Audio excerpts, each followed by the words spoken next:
guys, welcome back to the Nets, the home of unbiased views. This is a channel where we talk about cricket, talk about football, and when we say football, we just talk about Arsenal.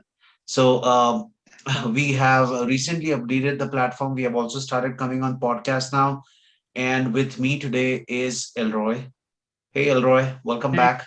hey, hey, Kayu. Hey. So, great game yesterday, Brighton, Arsenal. I wouldn't say great game. It was a little, Yeah, the usual in the first 20-25 minutes, and then suddenly we true. started picking up the pace a little bit. How do Yeah, you, how did you see it? I think it was quite a normal game. I mean, it was good. There were moments in the start of the game where you felt that, okay, we just have possession and we were not creating any serious chance that way. And it took some time. But then once we got the first goal, we got a second goal quite fast. Then from then onwards, it was like, Brighton for me, a team that is normally has been very good in terms of attack this season, although they have not scored the required goals. They, for me, seemed a bit off yesterday. Maybe it is like for them, they already started their holiday mode. But yeah, it was not a threatening match, but at the same time, it was, yeah, I think we were more focused on just getting the victory and following the results of the other matches. And yeah, the moment the second goal was done, I was mainly focused on getting the results of the other matches and just following that up. Yeah. Brighton, I do think that considering they are already finished the highest they have ever finished in the Premier League table with under Graham Potter now, and this is his third year running, I think. But No, you this see a certain is, sense yeah, of stability with Brighton. You know that that team is here to stay. I don't think they will yeah, be relegated next year as well. I mean, just the way they play really, like they go back into their position really fast. They don't really lose focus. They're always there. And yes, they might not have the finesse of some of the bigger clubs with the strikers and technically gifted yeah, players. But nonetheless, I think that they have done the best of what they could with the squad they have. And they had nothing to yes. play for yesterday. So they were Yeah, just true. No, but actually, Brighton is a team that we do have to admire. They have a young English manager who's really good, And one of the things, I don't know if you have followed this trend on Twitter, but Brighton are a team that always tend to win on XG.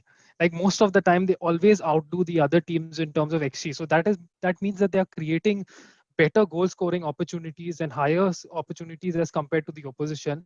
But they have had like a massive stroke of bad luck because they have not ended up scoring. The main thing, like with putting the ball behind the net, is what they have not done.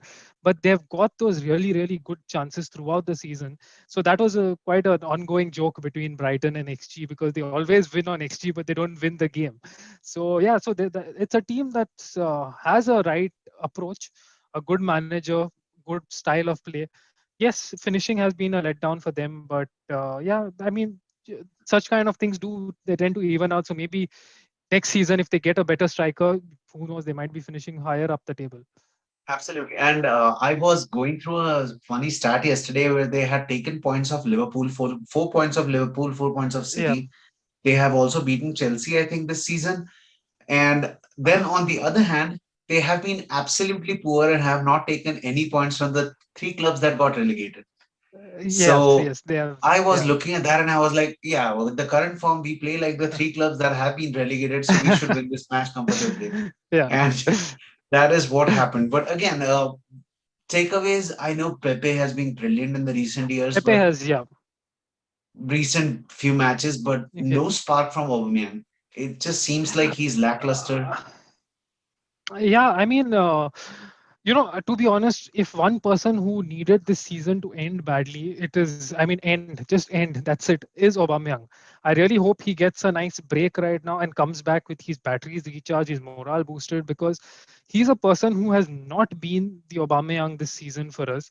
He's been another player itself altogether, and we've missed the Aubameyang who's a lethal striker this season, bar a couple of games where he has been the deciding factor, like you can say against Benfica or against, like, certain other teams which he's played in the Premier League. He has, we have missed Aubameyang and his goals. And with his goals taken up and nobody else seemed to have stepped up to the occasion that much, like that is why you can see, I think we've scored just 55 goals this season. I mean, correct me if I'm wrong on that stat, but it's a very, very poor stat for an Arsenal team to score just 55 goals in the entire Premier League season. And so you know where we need massive, massive improvement. I mean, I'm saying that yes, Aubameyang might not score, but we need goals from all over the pitch. So the dependency on Aubameyang did end up being a massive problem for us this season. And again, if you look at the points tally, we are at 61, and Liverpool, Yeah. who finished third, is at 69. Ex- Now we know that we ex- had quite a few games that we should have won, but for whatever reasons, we were horrible. VAR was yeah. against us, luck was against us. But we could have seen those Yeah. games on True. any other day or any other year. We could have seen those Yeah. games go in our favor. Yeah. So call it Yeah. new manager, call it, luck, or let's just say it's put it Yeah. in the past, but it was again there True. was. And if you think about this, the team has potential. The team does have the ability to be there. Yeah. No, so okay, actually I tweeted about this as well. See, this season for me is something which you cannot make any assumptions, or you cannot make any predictions based on this season alone, because this season is a, as somebody tweeted saying that this season is an anomaly, and it's true. Because you see, for the absolute mess of a season that we've had, you're saying say 7-8 points from Liverpool. We were 6 points behind Chelsea at the end, and 6 points behind top four, just 6 points. And now you can say those 6 points could have come from, like, from places like, say, we dropped 2 points against Burnley, where a clear handball where Pepe and the Burnley defender had that moment where he clearly handled the ball, should have been a penalty. Then for the times in the home game where Aubameyang scored an own goal and Xhaka got a stupid red card, or maybe against Wolves, where the clip of where David Luiz got Luis. sent off. Had he not been sent off, it would have been 1-1 maybe, but the game would have been different. Like, so many deciding factors are there, which, yes, we would have got lucky some other places as well. But, I don't feel that we got lucky this season. We were mainly struck by a lot of bad luck, but we hardly got anything in our favor. And as you said, VAR, and that's not to take away from the club and the manager. The manager made a lot of bad calls as well. Players made some stupid calls as well. So all these things to put together, even though it was such a messy season and we have finished eighth in the league, it just shows that there is scope. We were just 6 points behind top four, and that alone should give these guys a base to build on. Like, don't give up, don't go further down the line. Like, we are close. Just close the gap on top rather than increasing the gap and decreasing the gap between the bottom teams. And That I is a think that must. has And always been our problem, right? We have always found it hard to close games. Even with yeah, Arsene Wenger, even through those times, I had rarely seen a player take the ball all the way to the corner or waste time, the right yeah, way of wasting time. I'm not saying do it, all the time. But when you're leading and you have the last 5, 7 minutes, you have the goalkeeper who falls on the ball. We don't see that happening as often yeah, with Arsenal. And there are those true, games where we feel that, okay, yeah, even just sticking with basics like this, we could probably make that, not lose those 2 points. Just take the yeah, ball to the corner, hold your body, use your yeah, upper body strength to hold the ball, hold off defenders, and just get that corner, waste some more time. I don't yeah. think we have those skills. And Arteta's coaching, yes, defense wise, we are probably the third best in the league, Third but I best, yeah. still feel that we are relatively poor when it comes to spot kicks. We don't, like corners. Oh I don't see. yes. We are probably the Oh worst when it yes. comes to converting First, from I think corners. I think so. I had a discussion with a friend last night, and he was mentioning the same thing, that we are absolutely horrible when it comes to attacking set pieces, which is true. But and especially when a big deal was made of us hiring a set piece coach. For me, the set piece coach has definitely had an impact, because we seem to be much better at defending set pieces. I don't know what are the stats, but at least during the season, we were one of the best, if not one of the best, at least again in the top three maybe, in terms of defending set pieces, which is again for an Arsenal team that is really good, because defending set pieces has always been our Achilles heel. So we have improved on that, but I cannot understand what our strategy is when we attack on set pieces. And you cannot say that we do not have physical. We have like take a look at the game last night.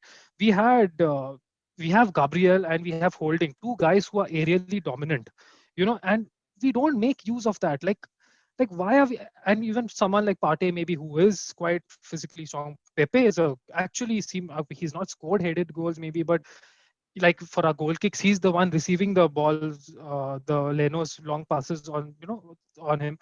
So I'm like, we are not making use of these set pieces, and that for me is quite a point which I'm like, we are just wasting the set pieces, and maybe that is one of the things that really needs to look needs an improvement on, and people might not talk a lot about it, but as you have mentioned, it is definitely goes down as one of the negatives of this season because we've been horrible in terms of set pieces, attacking set pieces. So overall, I wouldn't say that I was happy with the way we have ended this season, but considering where we were, 14th, Yeah, 15th, sometime back, I would take eighth. I mean, not happily, but I would take eighth as compared to what we were 3 months back. true. But Yeah, because a bit disappointing yeah, I we think missed out on Europe. But I think definitely. an I think awakening was needed. yeah, it was needed because for most part of the season we were not even above ninth, so we were always shuffling between ninth and 11th, which was really bad to look at. And you know seven, if had we finished seventh, it would have looked like okay, like it would have been like a good season for the way we have gone about with it. But for how things have been, eighth was something more than what we deserved probably. But yeah, it is what it is. We can't complain now. It We is what it is. it is what we got it upon ourselves, especially in the first two matches itself. So I have the first few months, like especially November, December. So we can't complain much about that. Cannot complain. I would personally make a special mention of Chambers. I don't know why he's a little underrated. I mean, I'm not saying he's exceptional, but I think he adds something different that Bellerin doesn't. Bellerin has pace understood, but with Chambers, I think that he, when it comes to defense, he does his basics right. If he Yes. knows he's not going to do it, he just kicks the ball outside and he lets the team reset. So he can get those things done. And I feel that Chambers was, to a certain extent, a little bit instrumental in that mini revival in the end for us. He was, I again, not exceptional. I would always prefer an upgrade on him. Yeah. But if I felt that if there was someone who was flying under the wings and wasn't getting noticed and needed a mention, I would say that Chambers was one of those guys that was a little bit of a spark that I would say that yeah, he's a little underrated for what he offers to the team. Yes. See, the issue that I have with Chambers is that he does a decent job at the right back. In fact, he did more than a decent job. He does a decent job as a centre back, and obviously at a club like Arsenal, he wouldn't be playing in the central midfield. Now, if he goes to any, and this is no disrespect to Chambers, but if like you remember a couple of seasons ago, he was on loan at Fulham, and he was practically one of their best players that season. Because for those clubs, he will definitely be a standout player. The problem is, I'm not saying that Arsenal have like a very good defense or very good right back, but Chambers as a right back in our thing, he does provide. He provided some exactly. He provided some good assists, in fact, which were really surprising and really good. But my point with him is he's a player that you put. He's someone who on the right back opposition can easily counteract. They can put a proper fast winger against him, and he would struggle. You know, so he has certain limitations. But all that being said, he's been a decent right back. But we definitely need an upgrade in that area.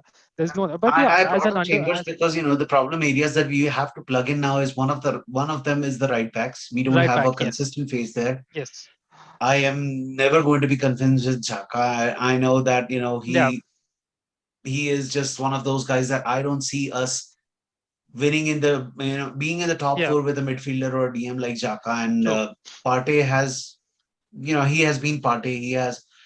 It's still time for him to find his feet in the Premier League, and yeah, maybe the next season we might see a different Partey yeah, altogether. But moving on to the other clubs and the other managers, uh, Guardiola finishing first, no surprises there. I yeah, was surprised with Man United and Solskjaer with the form they had in the beginning of the season, and then yeah, all of a sudden there was a absolute revival from Manchester United. yeah.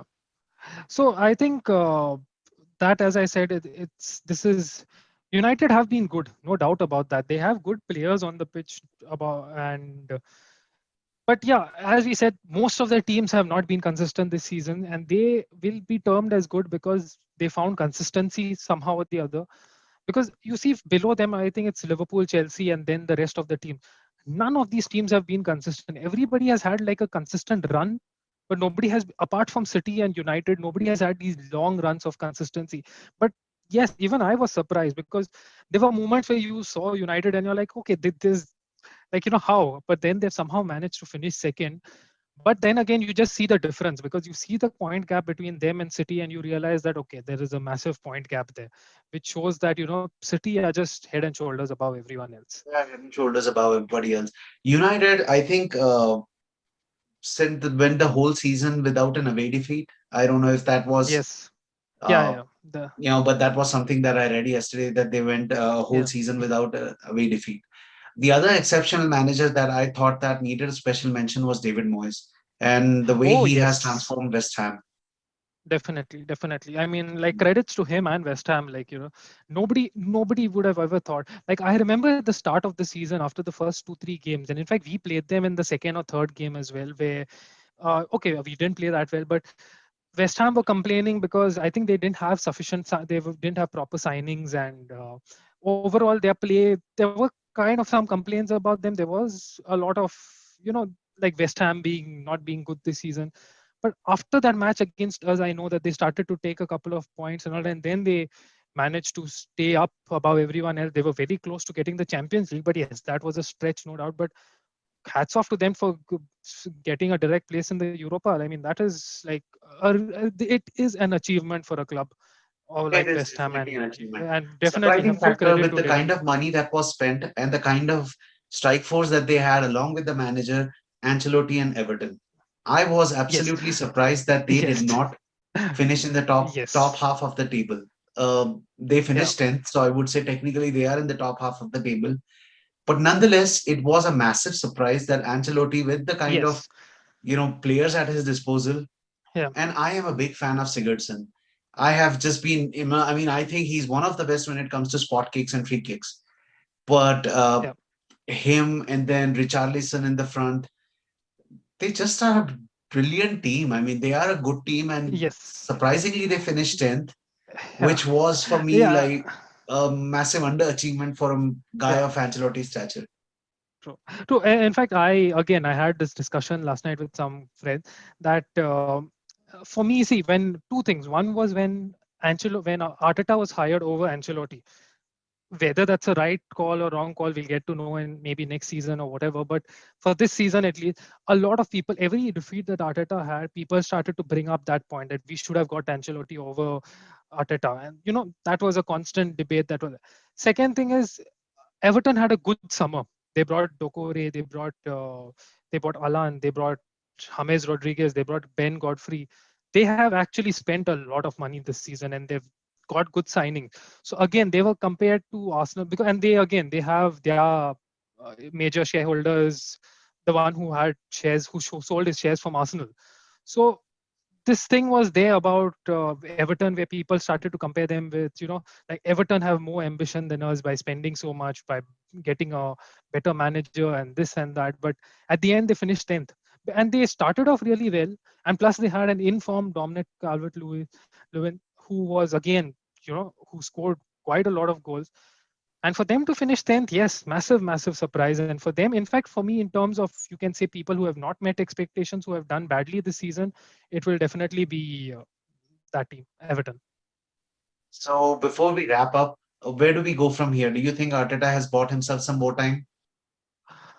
I think he has. I think Arteta always, you know, let's not kid ourselves in a way. I would say that this club is in a mess. You know, uh, going out of the Europa League was one of the reasons why where a lot of people saw that started to lose their head because they thought that at least Europa League would be ours. But yeah, it's a cup competition. It's a bit difficult at the same time. So I think Arteta definitely has the start of the season. I would say he has to hit the ground running right now. No more excuses. If he doesn't start the season off well, again, it is dependent on him being backed. That's the first thing. He has to means has to be backed because if Arteta doesn't is not backed, he's going to suffer the same fate like Emery, and he's going to maybe he will be removed off in a couple of months' time. But the reason why I'm saying he has to be backed is because the person who comes next will face the same issues that Arteta faced, which is that is what we don't want. So right now, if I look at it as a plan, look, we don't have Europe, we don't have any European competition, so we don't need such a big squad in the first place. We need a smaller squad. We need a more lean squad, but a good quality squad. So first priority will be what we couldn't do last summer, and that is to remove a lot of deadwood. A lot of players just need to leave the club. Sell them off. Like we don't need a lot of these players. Second thing is obviously a stretch where I say that you need to replace them with quality. Will we get that quality? Is our scouting department and is our transfer department really capable enough of getting the right guy? That we'll get to know in the next 2 to 3 months. But I really hope that they do that. You get a good squad, you build a good squad, a lean and good squad for the next season's Premier League, and that's it. What do you call that? It should be such that whether it's Arteta or not Arteta, the squad should be good enough for any manager to take it over. So if Arteta does well, then great. But if he doesn't do well and he loses he's sacked in a couple of months, the next guy coming should have a squad where the person can work with. Because with the current players, even if another manager comes, he is going to face the same issues that Arteta has faced. This squad has massive limitations, and that is what is. So 2 points, like selling off a lot of these unwanted players and buying quality replacements, better players, better, more technical players, is a must for us to go ahead. I think so as well, that we probably have to sell the deadwood and probably get an attacking midfielder. And I Yeah, was absolutely impressed with Bissouma yesterday. He was yeah, on a definitely. different level altogether. So Yeah, I would actually like him if he is the replacement for Xhaka at some point of time for us. But I guess that's all that we have for today. We yes, on we go to Europe, and yeah. hopefully European League or the Europa Cup that we see next. United, Villarreal, and Oh Chelsea yes, yeah, City. yeah, I saw all those things saying Tuchel's honeymoon period is over, and Tuchel probably yeah, rude awakening for him. This is the Premier League welcome, and yeah. I mean City go in as favorites, but Chelsea has a squad. Chelsea has a squad. Yeah. Chelsea has the Look, players. it's a cup final. At the cup final, it doesn't matter. Like tomorrow, City could be playing with, say, Brighton in the Champions League final, and Brighton can easily pull up and put up an upset. Like it's a cup final is something different. Previous form doesn't make any difference whatsoever. It's all what happens on that day. So Absolutely, I think it's a absolutely. 50-50. Even Chelsea have equal chance of getting it for sure. And Villarreal and United, Emery. Uh, that is again like see, everybody knows that United are favorites. They definitely have a better squad, but Emery at the same time is a Europa League manager who has a good track record. So and see, at the end of the day, I have always said that Emery is a good coach in a lot of aspects. If these one-off games, he does have it in him sometimes. Like he did it with us. We did go all the way to the finals in the Europa League that season. No doubt, the final was a mess, but then there were a lot of factors which are not in his control as well. So I think Emery will definitely put up a fight. But in that case, I would say that, I mean, obviously United are favorites, but I would just say don't count Emery and Villarreal out yet. I would say the same thing. Do not count Emery out. He knows how to win. Yes, So yeah, that's the difference in him and any other manager when it comes to this tournament. He knows how to win. true. Yes, He knows yes, the pressure exactly. points. And so, before we go, what would Yeah. you think would be a successful season for Arsenal next year? Maybe an FA Cup and top four, or just a top four will be Yes, fine. yes. Like this season, to be honest, at one point of time, when we saw how it was going about, we thought that at least a top six finish would be an improvement. But next season, with no European, commitments, targeting the League Cup or FA Cup would be like a definitely a bonus. But getting into the top four without any distraction should be like our topmost priority. We need to close that gap. Anything apart from that would definitely feel like a failure. I mean, it would be an improvement compared to maybe finishing eighth, but with I mean, again, it depends on the resources that are provided. But on paper, I would say top four would be a minimum for us to do All well right. next season. Let's just keep our fingers crossed and Yes. hope that happens. So on that note, Yeah. all right, guys, that's all that we have for today. if you have come this far, if you like our channel, leave us a feedback, follow us, subscribe to us, let us know how we are doing. Our Twitter handles are down there on the bottom right hand corner. Both of us are relatively active on Twitter. We usually tend to reply back to everything. But if you have any comments, leave it out for us on Twitter as well as Facebook, or I'm sorry, on YouTube. If you have, the channel is back to the nets. And wherever you guys are, stay healthy, stay safe. We will talk to you guys soon. Okay. Yeah. Thank you, Bye. Elroy. Thank you. Thank you. Yeah. Bye bye. Bye-bye.